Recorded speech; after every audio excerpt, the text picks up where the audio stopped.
स्वागत है आपका अपना प्रदेश उत्तर प्रदेश उत्तराखंड में। मैं हूं आपके साथ सचिन चौहान। खबरों में आगे बढ़ेंगे, लेकिन शुरुआत इस वक्त की बड़ी खबर के साथ कर लेते हैं। और इस वक्त की ये बड़ी खबर सामने आ रही है। ये बड़ी खबर आप तक पहुंचा रहे हैं। सीएम योगी ने किया है फ्लैग ऑफ। यूपी पुलिस को मॉडर्न बनाने का टारगेट रखा गया है। पुलिस को आधुनिक बनाने की मुहिम है। 56 मॉडर्न प्रिविजन वैन्स को हरी झंडी दिखाई गई है। तो ये बड़ी खबर से आपको अपडेट करा रहे हैं। पुलिस को और ज्यादा स्ट्रांग बनाया जाएगा, आधुनिक बनाने की मुहिम है। और 56 मॉडर्न प्रिविजन वैन्स को हरी झंडी मुख्यमंत्री की तरफ से दिखाई गई है, ताकि जो पुलिस है यूपी की और ज्यादा स्ट्रांग बनाई जा सके, मजबूती से पुलिस काम कर सके। 56 मॉडर्न प्रिविजन वैन जिनको हरी झंडी दिखाई गई है मुख्यमंत्री योगी आदित्यनाथ की तरफ से। मुख्यमंत्री योगी आदित्यनाथ ने फ्लैग ऑफ किया। यूपी पुलिस को मॉडर्न बनाने का टारगेट रखा गया है। यूपी पुलिस जो है उसको और ज्यादा स्ट्रांग बनाया जा सके। 56 मॉडर्न प्रिविजन वैन्स को हरी झंडी ये दिखाई गई है। मुख्यमंत्री योगी आदित्यनाथ ने फ्लैग ऑफ किया। यूपी पुलिस को मॉडर्न बनाने का लक्ष्य रखा गया है, ताकि किसी भी ऑपरेशन में पुलिस सफलता से जीत हासिल कर सके। 56 मॉडर्न प्रिविजन वैन्स को हरी झंडी दिखाई गई है। ये बड़ी खबर से आपको अपडेट करा रहे हैं। 56 मॉडर्न प्रिविजन वैन जिनको हरी झंडी दिखाई है मुख्यमंत्री योगी आदित्यनाथ ने। मकसद यही है कि यूपी की पुलिस को और ज्यादा बेहतर बनाया जा सके और ज्यादा स्ट्रांग बनाया जा सके, ताकि बढ़ते क्राइम पर अंकुश लग सके। एक खौफ हो, एक डर हो अपराधियों में यूपी पुलिस को लेकर कि किसी भी आपराधिक घटना को अंजाम देने से पहले जो बदमाश हैं वो सोचे कि हाँ, पुलिस कितनी ज्यादा स्ट्रांग है, कानून व्यवस्था कितनी स्ट्रांग है यूपी में, और वो डर हो उसके अंदर। मकसद यही है कि जो पुलिस है उत्तर प्रदेश की, उसको मॉडर्न बनाना, उसको और ज्यादा स्ट्रांग बनाना। तो 56 मॉडर्न प्रिविजन वैन्स को हरी झंडी ये दिखाई गई है मुख्यमंत्री योगी आदित्यनाथ ने। और यूपी पुलिस को मॉडर्न बनाने का टारगेट रखा है, ताकि पुलिस स्ट्रांग तरीके से बेहतर कानून व्यवस्था की स्थिति के लिए पुलिस आधुनिकीकरण की जिस प्रक्रिया को हम लोगों ने प्रारंभ किया था, मॉडर्न प्रिजन वैन उसी श्रृंखला का एक हिस्सा है। 56 मॉडर्न प्रिजन वैन को आज गृह विभाग को समर्पित करते हुए मुझे अत्यंत आनंद की अनुभूति हो रही है। मैं इसके लिए गृह विभाग को और कारागार विभाग को संयुक्त रूप से इसके लिए हृदय से बधाई देता हूं। पुलिस एंड फॉरेंसिक इंस्टीट्यूट की स्थापना भी हम लखनऊ में कर रहे हैं। यह न केवल हमें आधुनिक तकनीक से जुड़ेगा, बल्कि अपराध नियंत्रण करने के लिए इसकी एक प्रभावी भूमिका होगी। और यह एक ट्रेनिंग सेंटर के साथ साथ उस प्रकार के दक्ष युवाओं को भी प्रदेश और देश को देने में सक्षम होगा। और इस खबर पर ज्यादा जानकारी के साथ उत्तर प्रदेश के ब्यूरो चीफ अनिल के अंकुर इस वक्त हमारे साथ सीधा लाइव बने हुए हैं। अनिल के अंकुर जी, जिस तरह का एक मकसद है, एक टारगेट है योगी सरकार का, उनका साफ कहना है कि जो उत्तर प्रदेश की पुलिस है उसको और ज्यादा हाईटेक बनाना है, और 56 मॉडर्न प्रिविजन वैन्स को आज हरी झंडी दिखाई गई है। देखिए, बिल्कुल सही कहा कि जिस तरीके से उत्तर प्रदेश सरकार का जो मकसद है, योगी आदित्यनाथ का जो मकसद है, उद्देश्य है, वो यही कि स्मार्ट पुलिसिंग व्यवस्था उत्तर प्रदेश में लागू हो। और लगातार जब से इनके सरकार 2017 से पहली सरकार और योगी 2 सरकार आई है, तो उसमें यूपी की पुलिसिंग पे ज़्यादा ध्यान दिया गया है। क्योंकि पहले इसी मुद्दे पर सरकार आई थी कि उत्तर प्रदेश में अपराध बढ़ रहे हैं, अपराधी मतलब आराम से टहल रहे हैं, बेखौफ टहल रहे हैं, उन पर कोई नियंत्रण नहीं है, जब चाहते हैं वो घटना कर देते हैं। और इसीलिए मतलब योगी आदित्यनाथ आने के बाद उत्तर प्रदेश में अपराधियों को कहीं ना कहीं भागना पड़ा या जेल के अंदर रहना पड़ा। और जो उनके जो योजनाएं चल रही हैं, आपने देखा जिस तरीके से अपराधियों के लिए वो एक से एक मतलब ऐसी कट्टर योजनाएं हैं जिससे अपराधी खौफ में है। अब समस्या इस बात की आ रही थी कि उत्तर प्रदेश में जो पुलिसिंग की व्यवस्था थी उसमें जो संसाधन थे पुराने थे, और यहाँ तक कि जो कैदी थे, कैदी को जेल से अदालत तक लाने और ले जाने की जो वैन थी, उन वैनों के बहुत खस्ता हाल थे, उनको ले जाने में दिक्कतें होती थी। ऐसी स्थिति में लगातार शिकायतें आ रही थी। और गृह विभाग ने उनकी शिकायतों को ध्यान देते हुए मुख्यमंत्री से अनुमोदन ली, क्योंकि जो गृह विभाग है मुख्यमंत्री के अधीन है, मुख्यमंत्री उसके विभाग के मंत्री हैं, तो उन्होंने सारी व्यवस्था की समीक्षा करने के बाद यूपी की पुलिसिंग को और स्मार्ट और तेज करने का फैसला किया गया। उसी के तहत आज जो 56 प्रिजनर्स वैन जो दी गई है वो उसका एक परिणाम है। इसके अलावा भी बहुत सारी योजनाएं हैं जो अभी धीमे धीमे कार्य रूप लेंगी। जी बिल्कुल अनिल के अंकुर जी, ये जरूरी भी हो जाता है क्योंकि जिस तरह से उत्तर प्रदेश की बात करें तमाम राज्यों की कंपैरिजन में बहुत बड़ा स्टेट है और कानून व्यवस्था को और ज्यादा हाईटेक करना ये इसलिए जरूरी हो जाता है क्योंकि समय समय पर कानून व्यवस्था पर तमाम विपक्षी पार्टियों की तरफ से सवाल भी उठाए जाते हैं। हाँ, बिल्कुल सही कहा आपने।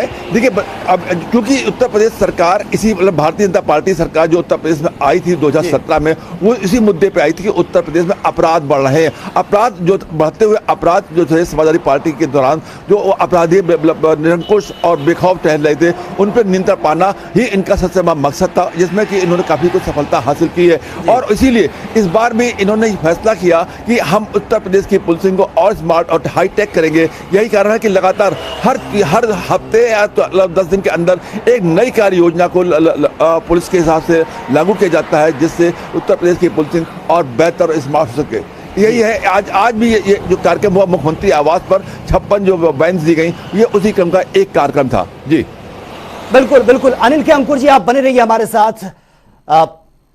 फिलहाल में आगे बढ़ेंगे लेकिन शुरुआत इस वक्त एक और बड़ी खबर से कर लेते हैं और इस वक्त एक और ये बड़ी खबर सामने आ रही है। लखनऊ से अखिलेश यादव ने की है स्पीकर से मुलाकात। जो खबर सामने आ रही है, यूपी विधानसभा सत्र को लेकर विस्तार से चर्चा भी हुई है।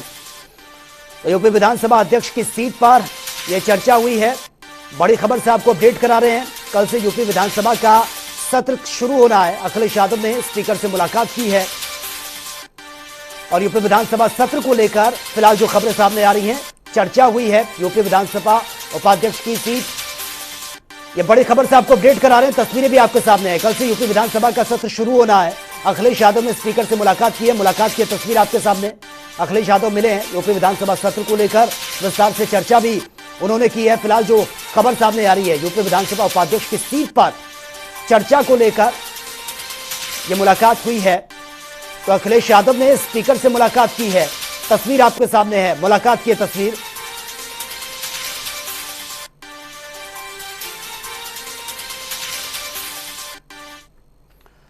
और इस वक्त एक और बड़ी खबर से आपको अपडेट करवा देते हैं। इस वक्त एक और ये बड़ी खबर सामने आ रही है।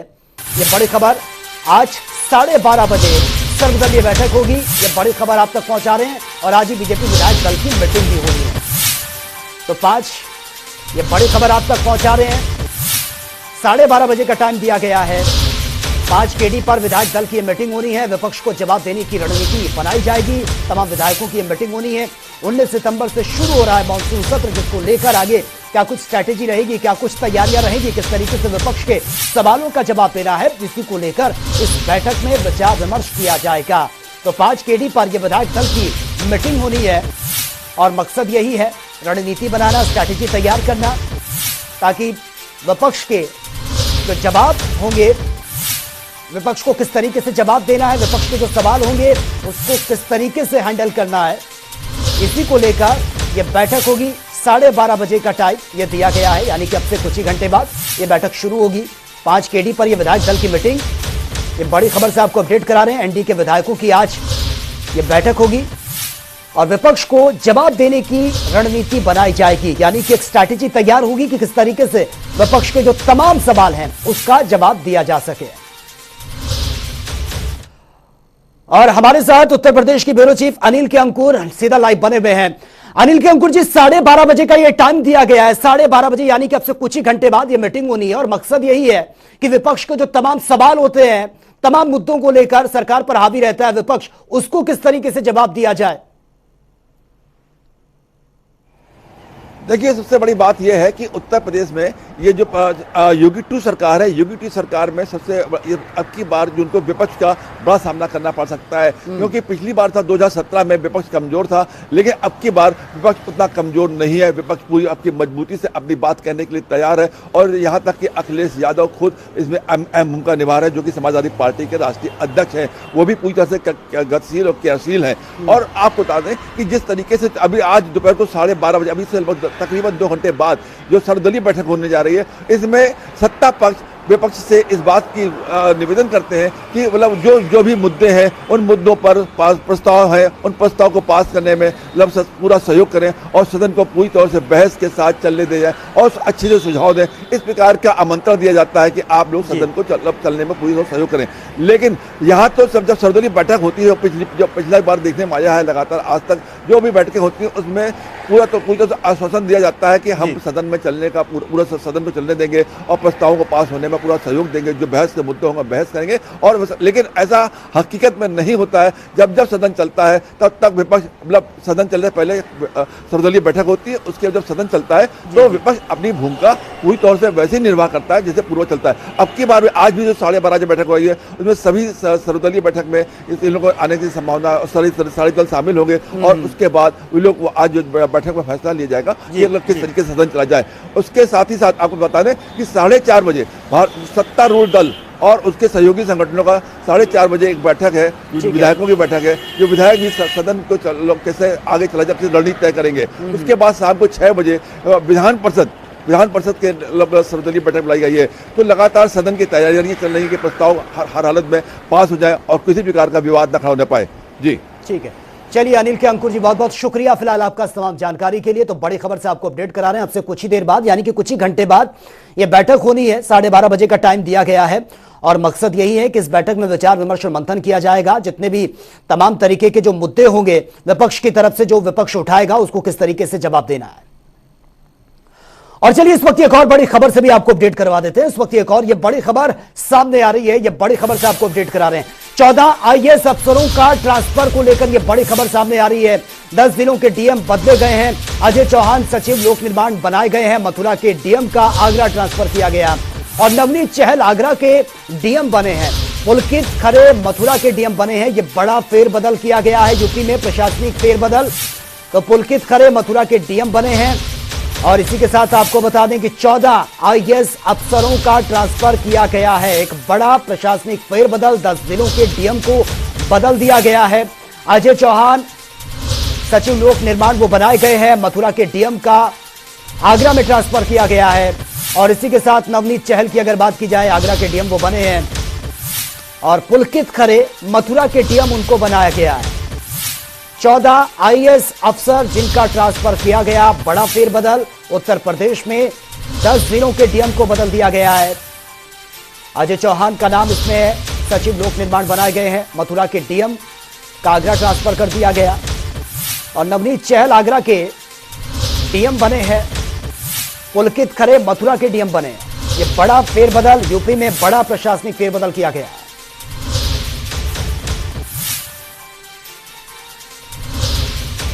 तो 10 जिलों के डीएम ये बदले गए हैं। बड़ी खबर से आपको अपडेट करा रहे हैं। पूरी की पूरी जो लिस्ट है, नोटिफिकेशन है, वो सामने आ चुका है। तो ये बड़ा फेरबदल, उत्तर प्रदेश में बड़ा प्रशासनिक फेरबदल है। पुलकित खरे मथुरा के डीएम उनको बनाया गया है। 14 ऐसे आईएएस अफसर हैं जिनका ट्रांसफर किया गया है और 10 जिलों के जो डीएम हैं उनको बदल दिया गया है। तो अजय चौहान का नाम इसमें शामिल है, सचिव लोक निर्माण वो बनाए गए हैं। इसी के साथ ही मथुरा के डीएम का आगरा में ट्रांसफर कर दिया गया है। बात अगर नवनीत चहल की करें तो आगरा के डीएम वो बने हैं। पुलकित खरे मथुरा के डीएम उनको बनाया गया है। तो तमाम जो अफसर हैं, लगभग 14 आईएएस अफसर जिनका ट्रांसफर किया गया है और 10 जिलों के डीएम को बदल दिया गया है, उनका ट्रांसफर कर दिया गया है और उनकी जगह किसी और को भेजा गया है। तो ये बड़ा प्रशासनिक फेरबदल है। नवनीत चहल आगरा के डीएम उनको बनाया गया है और पुलकित खरे मथुरा के डीएम उनको बनाया गया है। मथुरा की जिम्मेदारी उनको दी गई है। तो लगभग 14 आईएएस अफसर जिनके ट्रांसफर किए गए। और इस वक्त एक और बड़ी खबर से आपको अपडेट करवा देते हैं। इस वक्त एक और ये बड़ी खबर सामने आ रही है। ये बड़ी खबर आप तक पहुंचा रहे हैं योगी सरकार के सर्वे के खिलाफ दारुल उलूम। ये बड़ी खबर आप तक पहुंचा रहे हैं। देवबंद में आज होगा बड़ा सम्मेलन। मस्जिद रशीदिया में किया जा रहा है ये बड़ा सम्मेलन और लगभग 250 से ज्यादा संचालक इसमें हिस्सा लेंगे। गैर मान्यता प्राप्त मदरसों का सर्वे चल रहा है। योगी सरकार के खिलाफ ये जिस तरीके से सर्वे चल रहा है इसका लगातार विरोध भी कर रहे हैं। ये कहा जा रहा है कि ये जबरदस्ती है छेड़छाड़ की जा रही है, परेशान किया जा रहा है। तो 250 से ज्यादा संचालक हिस्सा लेंगे। ये बड़ी खबर आप तक पहुंचा रहे हैं, योगी सरकार के सर्वे के खिलाफ हैं। दारुल उलूम और देवबंद में आज ये बड़ा सम्मेलन होना है। मस्जिद रशीदिया में यह सम्मेलन किया जाएगा और 250 से ज्यादा संचालक इसमें हिस्सा लेंगे। फिलहाल जो खबर सामने आ रही है, योगी सरकार के सर्वे के खिलाफ यह सम्मेलन हो रहा है और बार बार यही आरोप लगाए जा रहे हैं कि परेशान करने की यह कोशिश की जा रही है। आपको बता दें कि गैर मान्यता प्राप्त जितने भी मदरसे हैं उनका लगातार सर्वे किया जा रहा है और ऐसे मदरसों को पूरी तरह से बंद करने की बात भी सामने आ रही है। ये कहा जा रहा है कि जो मदरसे सिर्फ जिनको मान्यता प्राप्त है वही मदरसे चलेंगे, बाकी जितने भी गैर मान्यता प्राप्त मदरसे हैं उनको पूरी तरह से बंद कर दिया जाएगा।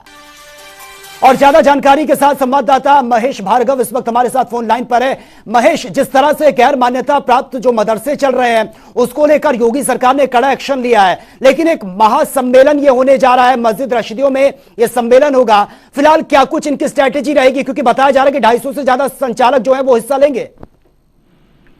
देखिए, इस समय ये सम्मेलन देवबंद में शुरू हो चुका है जी, और जब से योगी जी की सरकार दोबारा से आई है तब से लगातार मदरसों के खिलाफ जिस तरह की चर्चाएं इन मदरसों और मस्जिदों में हो रही हैं, मुख्य रूप से दारुल उलूम देवबंद और जमायत उलमाए हिंद, ठीक है, क्योंकि ये दोनों ही देवबंद से संबंधित संस्थाएं हैं, ये शुरू से ही मदरसों के सर्वे का विरोध करती रही हैं।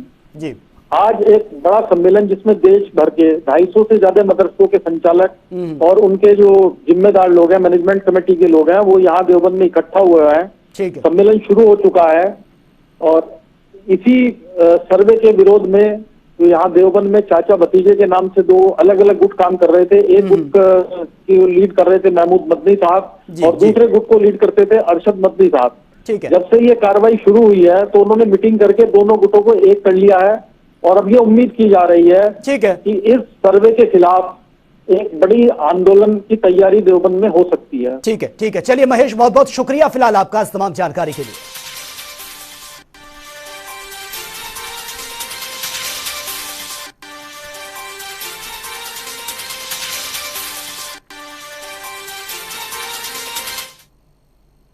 और इस वक्त एक और बड़ी खबर से आपको अपडेट करवा देते हैं। इस वक्त एक और ये बड़ी खबर सामने आ रही है, ये बड़ी खबर आप तक पहुंचा रहे हैं। धामी सरकार ने बड़ा फैसला लिया है। उत्तराखंड से ये बड़ी खबर है, पेंशन में 10,000 की बढ़ोतरी हुई है। फिलहाल जो खबर सामने आ रही है दिव्यांग राज्य आंदोलनकारियों की, ये पेंशन बढ़ी है। अपर सचिव गृह ने आदेश जारी कर दिए हैं इस पूरे मामले को लेकर और धामी सरकार ने जो बड़ा फैसला लिया है, राहत भरी ये खबर है। बताया जा रहा है कि पेंशन में 10,000 की बढ़ोतरी की गई है, तो बड़ी है। अपर सचिव गृह ने यह आदेश जारी किया है, नोटिफिकेशन जारी कर दिया गया है इस पूरे मामले को लेकर। यह बड़ा फैसला उत्तराखंड सरकार की तरफ से लिया गया है, राहत भरी यह खबर है। पेंशन में 10,000 की बढ़ोतरी अपने आप में यह बहुत बड़ी अमाउंट है। दिव्यांग राज्य आंदोलनकारियों को इससे राहत मिलेगी और अपर सचिव गृह ने यह नोटिफिकेशन जारी किया है, आदेश उनकी तरफ से यह जारी किए गए हैं।